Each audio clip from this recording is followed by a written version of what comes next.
got so motherfucking design on right now. Bring it down, bring it down, bring it down. I got 3 old guys to walk. Warahmatullahi wabarakatuh. Waalaikumsalam warahmatullahi wabarakatuh. Apa kabar hari ini?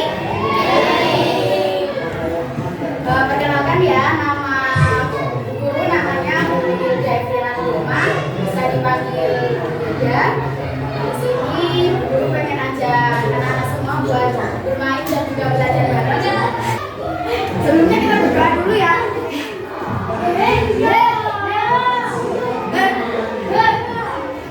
Tahu lagu yang kayak gini nggak ya? Tangan ke atas menggapai kita, tangan ke atas. Kita lagi ya buat ngawali doa, kita nyanyi dulu. 1, 2, 3. Tangan ke atas menggapai bintang, tangan ke samping burung yang terbang, tangan ke depan ikan berenang, duduk yang rapi siap berdoa. Bismillahirrahmanirrahim. Sholitu billahi robba wa bil islami dina wa bi muhammadin nabiyya wa rasula.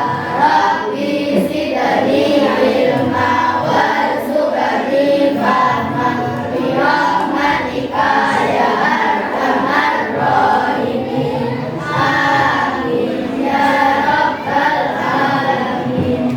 Katanya pelajaran bahasa Indonesia udah habis ya, Pak? Ya. Kita ulang aja ya, ulang pelajaran tentang tahu cerita fiksi dan non fiksi? Tahu pengertiannya? Ya, nggak tahu. Kita cerita fiksi, kita akan belajar tentang cerita fiksi dan juga cerita non fiksi. Pertama cerita fiksi itu nggak ada yang tahu. Apa? Coba angkat tangan yang tahu. Apa? Ceritanya nggak nyata. Kalau non fiksi berarti kebalikannya, berarti cerita non fiksi adalah cerita yang nyata. Tapi kita nggak bahas cerita fiksi, kita akan bahas cerita non fiksi. Tahu cerita non fiksi contohnya apa? Tidak. Salah deh ya Allah, sudah lagi. Kita bahas cerita fiksi. Contohnya apa? Legenda. Terus ganjil. Ganjil itu apa dong? Dongeng, fabel, termasuk salah satu cerita fiksi. Terus dalam cerita fiksi itu ada unsur-unsur intrinsik, tahu? Tahu. Kita akan bahas unsur-unsur intrinsik cerita.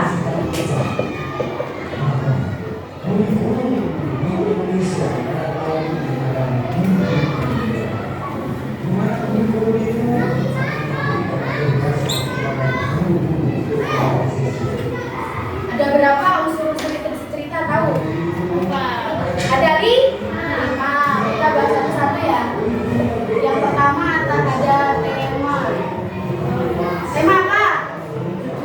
Tema itu bisa dikatakan judul, bisa dikatakan ide pokok, bisa dikatakan gagasan pokok, atau intisari. Tema itu maksudnya tuh inti dari ceritanya itu apa? Contohnya nanti misal persahabatan, mungkin kesetiaan, kejujuran, kerendahan hati. Intinya tema itu satu tema, satu cerita itu hanya ada satu tema. Maksudnya.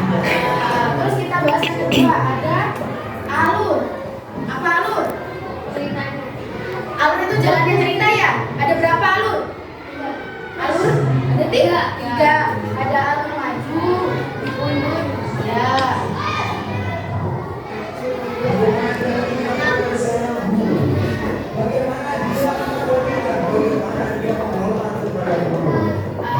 Apa yang terakhir? Alur campuran dari alur mundur dan juga alur maju. Wah, maksudnya alur maju dan mundur. Alur maju itu apa? Alur maju itu ceritanya misalnya tokohnya hari ini sedang seperti ini, nanti dilanjut, nggak ada flashback, nggak ada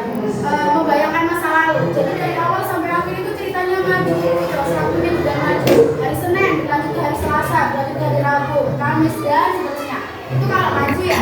Kalau aku mundur, biasanya hari ini menjelaskan ceritanya seperti ini, tokohnya seperti ini. Terus kalau mundur berarti tokohnya itu membayangkan masa lalu, flashback ke masa lalu. Oh yang kemarin misalnya hari ini dia di SMA. Terus ceritanya dia menceritakan kisahnya ketika SD.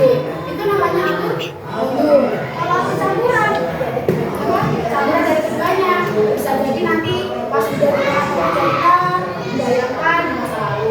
Kan berarti campuran dari alur maju dan alur mundur. Terus yang ketiga apa? Ada yang ingat apa?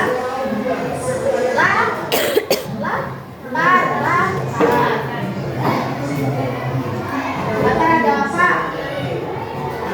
Latarnya karena lupa kita ulang biar besok tambah lagi kalau dia. Latar tempat, latar waktu kita.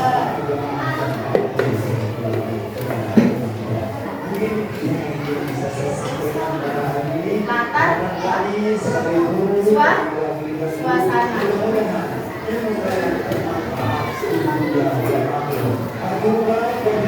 Latar tempat ya tempat terjadinya peristiwa. Latar waktu waktunya bisa pagi, bisa sore, bisa siang, bisa malam.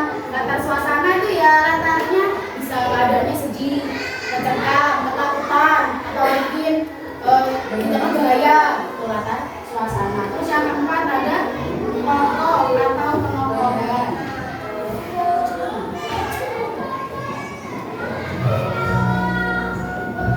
Tokoh itu ya yang malah di ceritanya ada siapa aja. Mungkin ada ibu, ada ayah, ada bapak. Itu ya paham ya? Kalau penokohan itu sifatnya dari tokoh. Sifat tokoh itu ada apa? Antagonis. Antagonis itu ya namanya tokoh ada 3 ya sebenarnya. Apa tadi? Protagonis. Apa? Protagonis apa? Antagonis apa? Antagonis apa? Atau antagonis itu bisa dikatakan kayak beras. Dia bukan pemeran utama, dia kayak cuma atau mungkin dia itu nggak baik, juga nggak jahat. Pokoknya dia ada di tengah-tengah antara antagonis dan juga protagonis. Yang terakhir apa? Ingat? Apa amanat? Amanat adalah pesan moral. Ini adalah unsur-unsur dalam cerita. Kan tadi Bu Guru bilangnya nggak cuma belajar ya, tapi kita main. Mau main apa?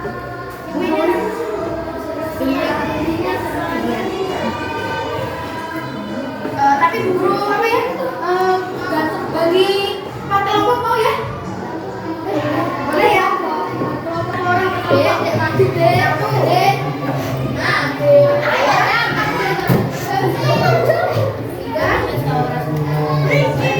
ayo baru rasa tuh enggak? Enggak.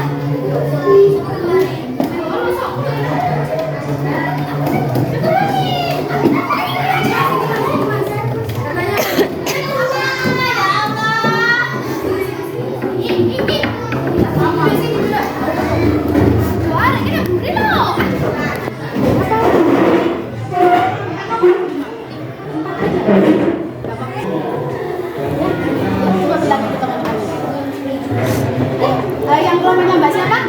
Putri. Kelompok jadi sama ikut kelompok apa? Kelompok 1. Kelompok 2. Kelompok 3. Kelompok 4. Yang nggak dipanggil dulu, duduk semua.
Tadi udah dikasih tahu sama ketua-ketuanya mau main apa?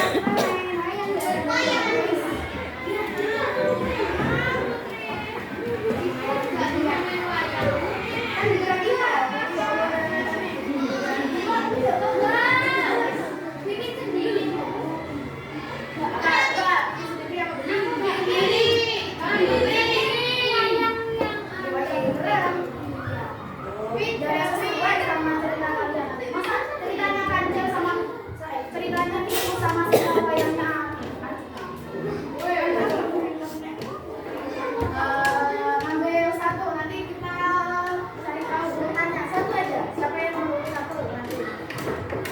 Siapa ya, mau urut satu dia? 3. Siapa ya? Berapa? 2. Siapa yang satu? Berapa? 3 aja. Satu itu.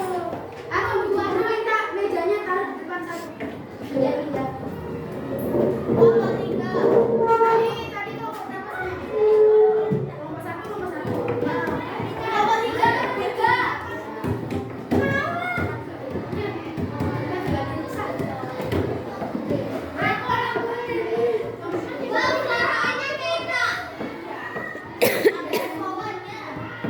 Ayo, siapa yang tadi mau maju ke depan? 3 orang. Siapa yang megang ini? 2 orang.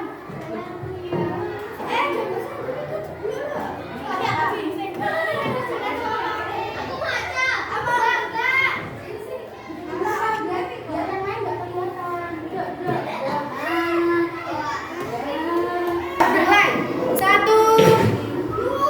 2. Jangan kelihatan kepalanya, duduk. Nah. 1, 2, 3.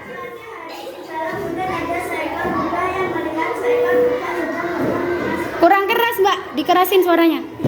Biar teman-temannya dengar. Suatu hari di jalan hutan ada seekor rubah yang melihat seekor gajah sedang terbang dengan sepotong daging pada tangannya. Sang gajah lantas bertengger di jalan pohon. Rubah yang sejak pergi buru makan ingin sekali mendapatkan daging tersebut. Ia pun berjalan hingga ke bawah pohon yang dihidangi gajah tadi.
Mulai 1, 2, 3. Dikenal sebagai binatang yang besar. Suatu hari, kawanan gajah yang besar datang ke hutan untuk mencari makan. Kehadiran gajah ini mengganggu kawanan semut yang tinggal di sana. Banyak rumah semut hancur karena diinjak gajah yang mencari makan. Ini daerah kita semua ada. Masyarakat zaman itu gajah hanya tertawa, ia tidak peduli dan menganggap semut adalah binatang pemakan lari seperti gajah. Keempat, ada semut. Kalian tidak akan bisa mengalahkan kami. Ucap gajah dengan sombongnya. Kawanan semut merasa kesal dan berencana untuk memutus gajah-gajah itu dari sini. Saat melihat mereka tinggal keesokan harinya, mencoba bicara pada kawan gajah dan meminta mereka meninggalkan hutan.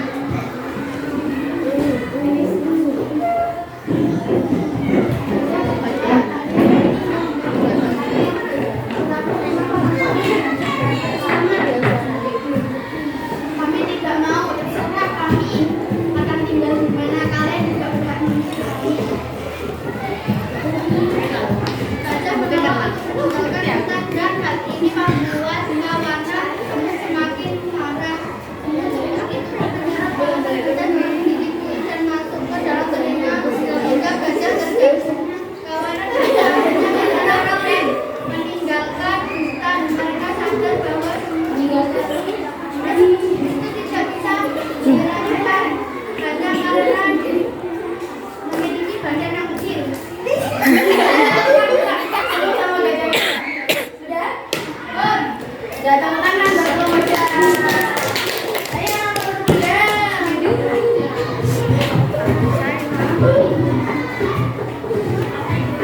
ada terus ya.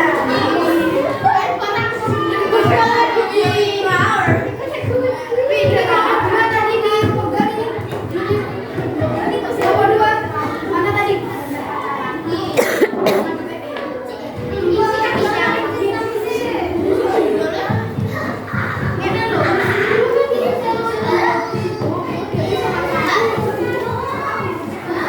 Bisa seperti itu ya.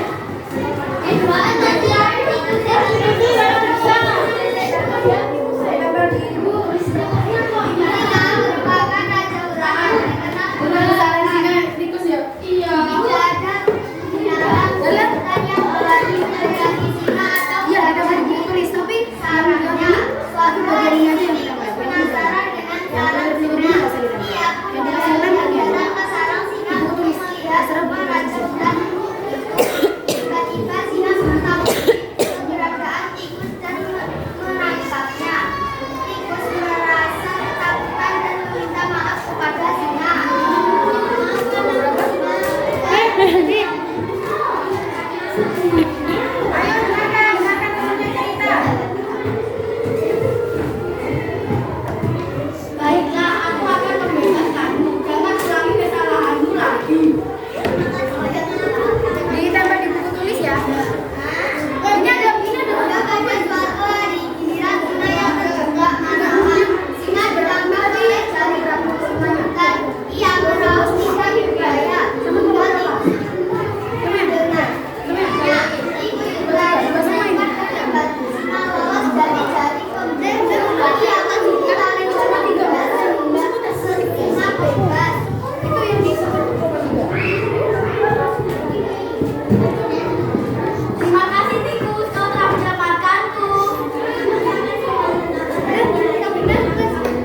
ini tema apa nanti?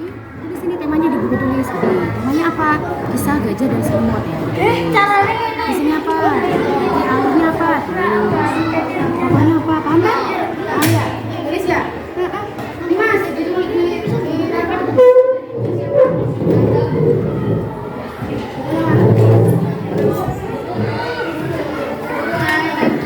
nanti yang di lem yang di sini aja. Apa? Enggak usah. Buku apa aja? Buku bahasa Indo kalau ada.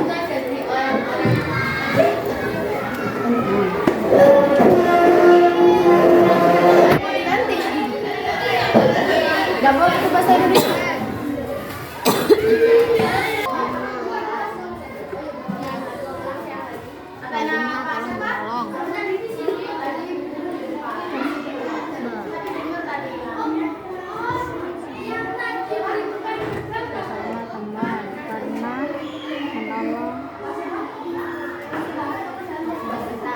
Bagaimana singa?